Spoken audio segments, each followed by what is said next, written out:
এই ধরনের ঘটনা আপনার কাছে কখনো ঘটেছে কিনা দেখেন যে যখন আপনি আপনার একটা ক্লায়েন্টের কাছ থেকে একটা ড্রয়িং পেলেন বা কারোর কাছ থেকে পেলেন, ওই সময় আপনি আপনার ড্রয়িংটাকে আপনি অবশ্যই আপনার কোম্পানি স্ট্যান্ডার্ডে প্রথমে আপনি কনভার্ট করবেন।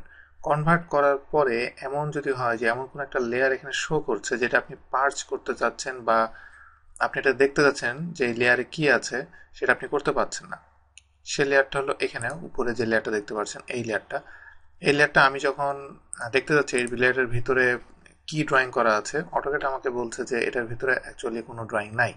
আবার আমি যখন পার্স করতে যাচ্ছি তখন সেটাকে পার্স করছে না। তাহলে অ্যাকচুয়ালি এই লেয়ারটা আমার কোনো দরকার নাই। তাহলে আমি এই লেয়ারটাকে আমি ডিলিট করব কিভাবে? ওয়েল, এটা ডিলিট করা অনেক ইজি। এটা হলো মডিফাই প্যানেলের ভিতরে গেলে, সরি মডিফাই না, লেয়ার প্যানেলের ভিতরে গেলে একদম লাস্টে একটা অপশন আছে, ডিলিট। এটা হলো লেয়ার ডিলিটের জন্য। এটা আমি সিলেক্ট করার পরে আমাকে যেটা করতে হবে, একটা যে লেয়ার, সে সেই লেয়ারটাকে আমাকে এখানে সিলেক্ট করে দিতে হবে।